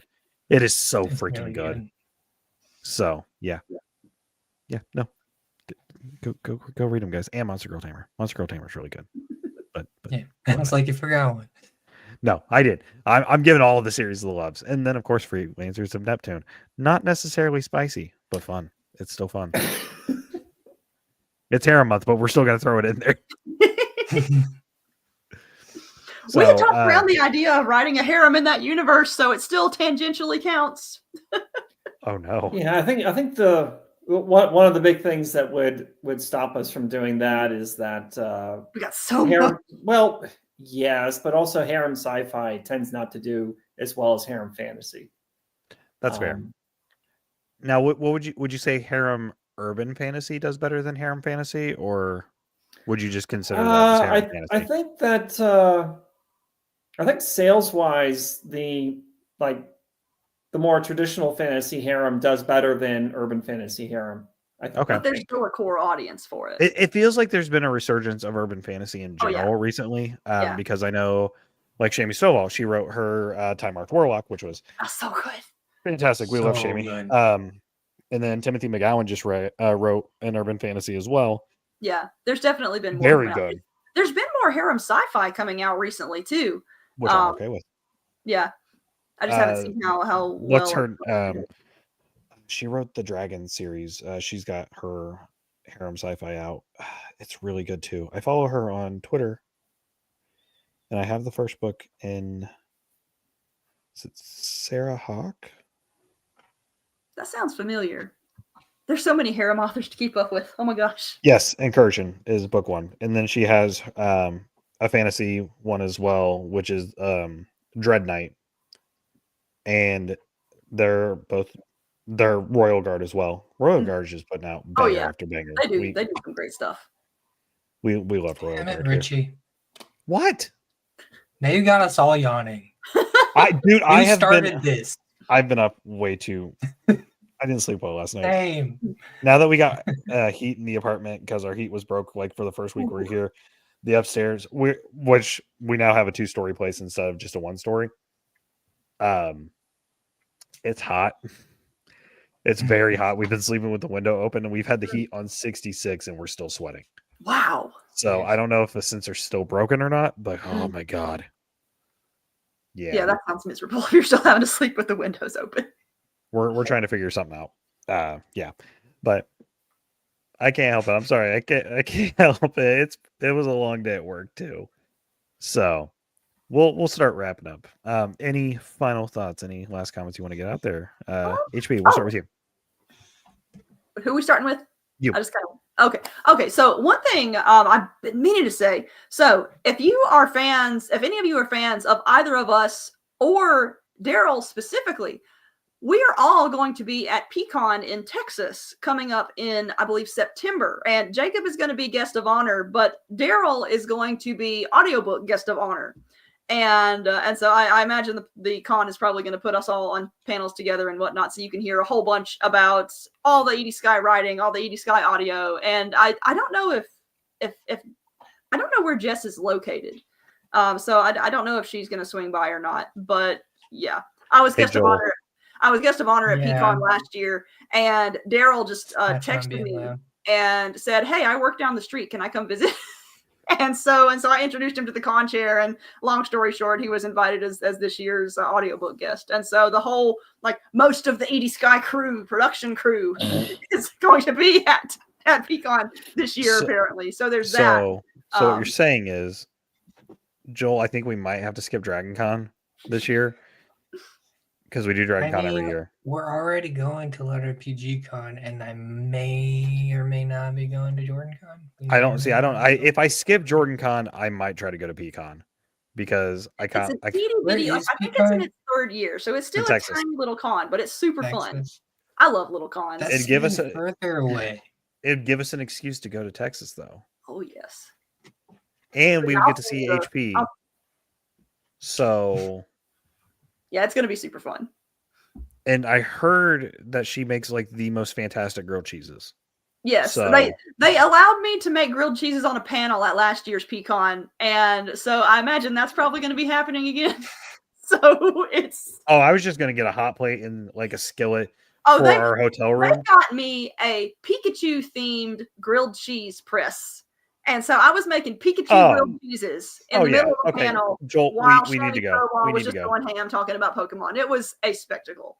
It was fantastic. I mean, if they give you a grilled cheese panel, you gotta make gotta make grilled cheese. Yeah, and well, the funny thing now is that ever since that panel, people have asked me when's your grilled cheese panel going to be at every convention that I'm at. Like, that was the only one that ever had a grilled cheese panel, but apparently people expect it of me now. So I need to get. So we'll make sure we talk to Geneva and Emily and Soundbooth Theater and Legion Publishers to get you booked for Lit RPG Con next year. And we'll have a grilled cheese panel because that's gonna be freaking awesome. And then we'll get Matt Denneman to come over and sign a grilled cheese. Like, we'll give you a foot press. I'm getting too elaborate with this. No, I have a plan. It's a marketing idea, Joel. Okay, it's marketing. If Matt Denneman, it's barely an idea. Like, Joel, I would serve it in resin. I'm gonna make this happen. I'm gonna make it happen. I'm working some magic. Jacob's shaking his head at me now, but I'm gonna make it happen. 2/10 of a plan. Okay. That's magnificent. Jacob, it's a magnificent 2/10. So, really happy to report that the first draft of Blood Knight 5 is done, and is shaping up to be a very, very strong closer for the series. There's been, as with most of our works, we plan extensively, where things are going, and right. And there's been a lot of hints being dropped about where the how the series gets from 5 somewhat clueless college students to taking on the vampires who secretly rule the world, and and that happens in book 5, and I think that readers who have been following the series are going to be very satisfied with the conclusion. All right. I mean, to be fair though, like, they just took out a D Hunter in book 3. They're advancing fast. They're advancing fast. Yeah. But Jacob, my question would be, even with you closing out the series with book 5, would you ever would you consider ever coming back to the series, doing a spinoff, like a little one-shot novel or little novella, anything like that? I mean, that's absolutely possible. Okay. It's just, we always come back to the question of our copious amounts of free time and how, we spend our time and energy as authors and which projects we take. There's always more projects than we have time. But the 5 books, there's a very clear definitive end, but there is also a door open for additional stories. And one story in particular, actually, novella idea for the box set. I think Heather, you know the story I'm talking about. I don't actually. Yes, you do. You've just forgotten. Okay, yes. But we can discuss this project that you haven't told me about yet after. the podcast. I was gonna say I'm gonna get a message from HP later. Oh no, I know what he was talking about. You're gonna love it. Oh yeah. So it's about time to start wrapping up. Do you want to do our final segment? All right. Everyone knows that you guys are familiar with it. It's our favorite thing we like to ask. Hey, what you been reading? So we'll start with you, Jacob. Jacob, what you been reading recently? I have been so I recently finished it's Paul Anderson, is it Tau Zero? I think that sounds right. I think that's the title. Which is just fantastic old school hard sci-fi. Okay. It's the science, the concepts that so you basically have this this ship, 50 people, 25 men, 25 women. They're heading from Earth to colonize another planet, and their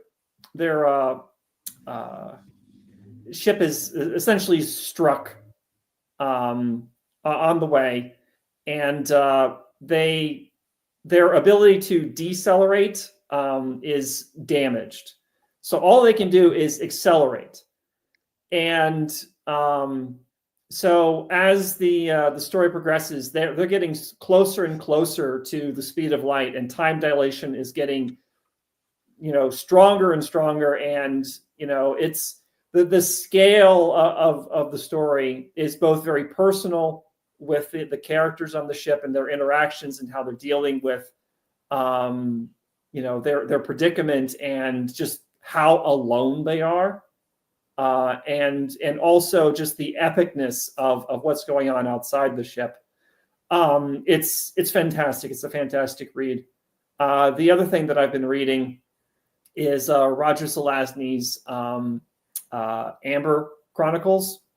I'm on book 4 of that series, and it's pretty fantastic. He keeps turning over. So the two of us read before we go to bed, and he keeps turning over to me in bed and saying, "Heather, you got to read this book. You got to read this book. You got to read this book." He doesn't tell me why, but it is apparently one of the best things he's ever read, or 4 of the best things he's ever read.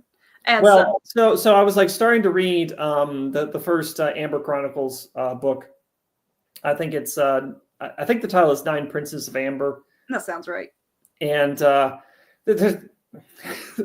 been reading a lot of books. I can't remember all the titles, but I'm in this opening. I'm getting introduced to this character. I have no idea who he is. I have no idea what's going on and how he ended up in this situation. But I was absolutely riveted, and I'm like, this is how you do it.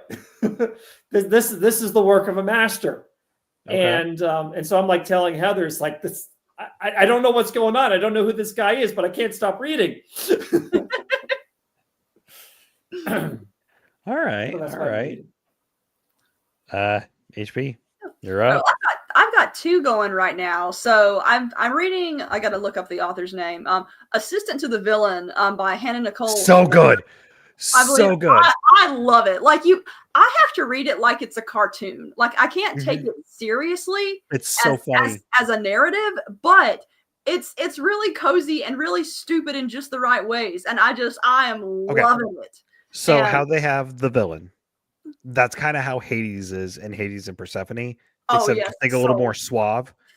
And it's good. It's really, you're gonna love it. No, Assistant to the Villain, and then Apprentice to the Villain, book 2. Yeah, I need book 3. About halfway through at this point, and I need book 3. They're trying to figure out who made the magic ink or whatever, and so. But I'm loving it. It's the plot twist there is gonna blow your mind. Ooh, you are gonna, when they do the big reveal towards the end, when everything starts getting pieced together. I need you to text me your reaction. Absolutely. Yes. That is the one reaction, if anything, I need from you, because I need to know if your jaw hit the floor like mine did. Oh yes. I'm going to have to speed through this now. Oh, but it's so good. I'm loving it. It's such a comfortable, cozy, hilarious read. And I'm just wait. Oh yeah. Oh, does it get tragic? there's some trauma. There's a trauma dump. Now I'm even more excited. Like I'm not ruining it. I'm just saying there is a tone shift there for a minute where it's like you see a whole new side of the villain. Ooh. And book 2 really, really touches on the backstory for the villain. Nice. And why he is the villain. Mm-hmm. But it's so that's good because I've been wondering that myself. Oh no. The reveal for that one, I was like, holy shit. Like, okay, it makes sense. But yeah, I'm also reading no, that's what I was. You're gonna love it. I also, I'm also reading Pacific Vortex, the first Dirk Pitt adventure, Clive Cussler, and it is just straight up like absolute smash bang fast action adventure, and I'm loving it. I love Clive Cussler, and so he's one of those where he's like all of his books, declare him the grand master of action adventure, and he's one of those where whenever I need to go back to to get a good action adventure structure in my head, I go read some Clive Cussler. And so he's kind of my guide for getting me in the mood to write Havoc. And, all right. But yeah, I love Clive Cussler. I feel like I'm reading something else too, but I have forgotten what it was. I've always got a stupid number of books going at one time. I'm going to spitball and say Monster Girl Tamer book 2. Huh? Do what? I was going to say Monster Girl Tamer book 2 because, you kind of have to read it to edit and everything. So I will be reading. Shameless plug. So speaking of shameless plugs, Richie, you're going to have to let us know what you think of the revelations at the end of Blood Knight 4. Oh, I will. My credit just hit my account, so I'll be picking up book 4's audiobook. Just because here's the thing. I listen while I game. Mm-hmm. So I'm doing my re-listen of book 2 right now. And because I sent the screenshot obviously of it, which I'll go into that in my reads, but I've been playing a little Monster Hunter and a little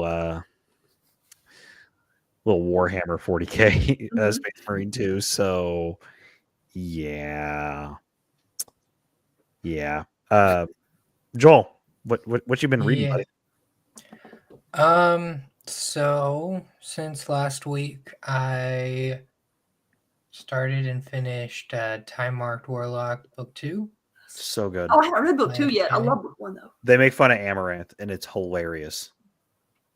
Yeah. I cackled. It's so good. Other than that, I finished books 2 and 3 of Blood Knight. Yeah. I had to look back to be like, that's the right book, right? Yeah. Books 2 and 3 of Blood Knight, and then also Dungeon Crawler Carl came out. So I had to read that a couple times. Just it's worth it. It's worth a multi-read. Yeah. Mm-hmm. I didn't realize how much I miss, and just the amount of ideas of, ooh, did this happen? Maybe this can happen. Good.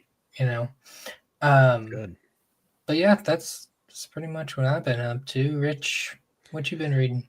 So my physical read, I did do book 1 of Mountain of the Immortals, which is DOT Disorder. It's I don't know if you remember, Joel, there's the I Am Zeus series for Apocosmos by Demetrius Galkirkos. This is the non-harem version of it. He rewrote it or had it rewritten, and it took out the harem version. But Mountain of the Immortals, it's about Zeus in the Apocosmos. It's his biography. What do you think of non-harem version of that book? It's good. It flows a little bit better. So I Am Zeus, still great read.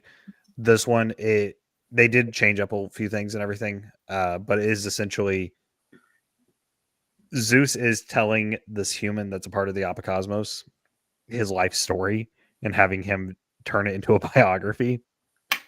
So it's his biopic essentially. It's great. It's good. So that's my physical read, other than freelancers. For Audible, obviously I'm gonna shout out Dungeon Crawler Carl, This Inevitable Ruin. So good, fantastic. Jeff Hayes, we love you. Matt Denman, fuck you. for sending me all the feet pics. Love Matt. Super Genetics by Sean Dunning came out, and I powered through that. Very good. Read by the amazing, talented duo that is Daniel Wisniewski and Rebecca Woods. They absolutely killed it. And Joel, I hate to say it, but I think Super Genetics might be better than Darling of Fate. I know it's a ballsy statement, but it's good. Blasphemy. And now I'm in the middle of my reread Blood Knight book 2. There's so much in my priority list. And then we're going to do book 3, and then I'm going to go right into book 4. So that's what my read has been. And then I probably should do Returners of Defiance, but I'm not going to be able to get through book 3 before tomorrow's episode, which, by the way, hey, I told you guys that we were going to be doing a back-to-back episode. Start it. We are. Yeah. Tomorrow, we have another episode lined up. It's with Bruce Centaur, and we might have a special guest that we're not announcing just yet because we don't know if they will be there 100% or not, but there's a chance. There's a chance we'll have another 4th member joining us tomorrow. So hopefully you tune in. And on the plus side, it should be an easy what have you been reading because it's like 24 hours. Yeah. So, yeah. But tomorrow, Bruce Centaur, 7 p.m. Eastern time, right here. Same spot. Same spot. It's going to be a good episode. And to wrap it up, Jacob, HP, Edie, I'm going to need you to put the sunglasses on so I can thank you properly. Edie Skye. Thank you guys so much for joining us and for having us. Being a part. Because I want to say this is like episode 7 or 8 that we've had you guys on. That feels about right. It feels about right. It does. We always try to give you guys a big shout out and everything because you do so much for us in the channel, and we love you guys dearly. You guys are amazing people. And thank you so much for the books. I got home and the other day, and there was a package sitting on the front door. First book package at the new place. And I opened it up. I didn't even look to see who it was from. I just saw my name and I was like, oh, book. Opened it up. I was like, yeah, Blood Knight. Thank you guys. Which I figured you guys would get a kick out of my address because of the numbers in our address is now 3369. Nice.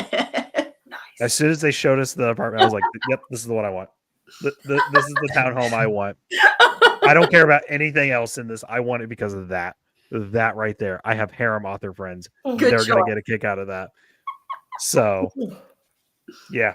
I was like, yep, nope. And as soon as we walked out, I was like, okay, yeah, this place is awesome. So, hopefully we'll have the bookshelf up. What's up? What'd I do? You can't forget to thank the audience. Thank you guys for tuning in. I was getting ready to. I don't know what I'm doing. I was like, you went off on a tangent. You do that. I always go off on a tangent. Haven't you met me? But everyone, thank you so much for tuning in. Hollows, thank you so much for joining us. We love you guys dearly. You guys are amazing, amazing people. And I hope that one day we get to attend a con with you guys because I owe you guys the biggest hugs. I don't know if you're huggers or not, but you're getting a hug. There's years of hugs that have built up by this point. Yes, no, there is. And I'll have to be sure that we get a picture and we send it to Zeckler because we got to share the love with him. All right. But thank you guys so much for being on. We appreciate you guys so much and all the amazing work that you guys do because your guys' stuff is fantastic. It finds so much joy in my life because it's always a fun time to listen to your guys' books. So, we're glad you enjoyed them. Richie, what? Say bye. I am Joel. Everyone, thank you so much for tuning in. We'll see you guys tomorrow. Have a wonderful evening. Bye. Bye. Joel, hit end. Hit end now. You got this. Come on. You were